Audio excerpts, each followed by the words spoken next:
Erravelli farm house లో BRS అధినేత కేసీఆర్ తో హరీష్ రావు సమావేశమయ్యారు. కాళేశ్వరం కమిషన్ నోటీసుల నేపథ్యంలో ఇద్దరి భేటీకి ప్రాధాన్యత సంతరించుకుంది. కమిషన్ నోటీసులు విచారణకు సంబంధించిన అంశాలపై ఇరువురు చర్చిస్తున్నట్లుగా సమాచారం.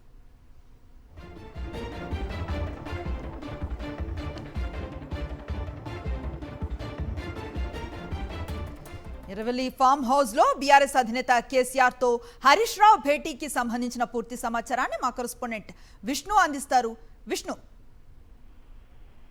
క్రితమే ఎర్రవెల్లి ఫామ్ హౌస్ కు మాజీ మంత్రి సిద్దిపేట ఎమ్మెల్యే హరీష్ చేరుకోవడం జరిగింది. అయితే కాళేశ్వరం కమిషన్ పీసీ ఘోష్ ఆధ్వర్యంలో ఏదైతే కమిషన్ ముందు హాజరు కావాలని జూన్ 5న కేసీఆర్ హాజరు కావాలని చెప్పి నోటీస్ ఇచ్చిన నేపథ్యంలో నోటీస్ అంశాన్ని పూర్తిగా చదివిన తర్వాత ఇప్పటికి రెండో దఫాగా అంటే 3 రోజుల క్రితం ఒకసారి హరీష్ రావుతో కేసీఆర్ సమావేశం కావడం జరిగింది. అప్పుడు నోటీసు పూర్తిగా అందిన తర్వాత అందులో ఉన్న అంశాలకు ఏ రకంగా సమాధానం చెప్పాలన్న దాని మీద ఈరోజు సమావేశం అయినట్టుగా జరుగుతుంది. అయితే ఈ సమావేశంలో హరీష్ రావుతో పాటు కాళేశ్వరం ప్రాజెక్టు నిర్మాణ సమయంలో ఎవరైతే ఇంజనీర్లు కీలకంగా వివరించి ప్రస్తుతం రిటైర్డ్ అయి ఉన్నారో వాళ్ళు కూడా 4 సభ్యులు ఫామ్ హౌస్ చేరుకోవడం జరిగింది. వారందరితో పాటు కేసీఆర్ హరీష్ రావు కూడా సమావేశం కొనసాగుతున్నాడు. కమిషన్ ముందు తమ వాదనలు ఎలా ఉంచాలి, వాటిని ఏ రకంగా కమిషన్ ముందు పెట్టాలి అన్న అంశాల మీద చర్చిస్తున్నట్టు తెలుస్తుంది. సుదీర్ఘంగా ఈ రోజంతా కూడా మధ్యాహ్నం వరకు ఈ సమావేశం జరిగేటట్టుగా తెలుస్తుంది. ప్రధానంగా అంశాల వారిగా ఏదైతే కాళేశ్వరం కమిషన్ ఇచ్చిన 5 అంశాల నోటీసులకు పూర్తి స్థాయిలో సమాధానం ఇచ్చే విధంగా ప్రతి అంశానికి ఏ రకమైన సమాధానం ఇవ్వాలి, అందులో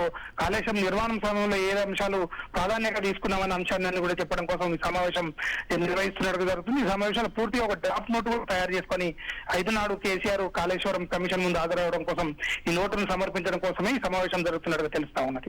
రైట్, థ్యాంక్ యూ విష్ణు.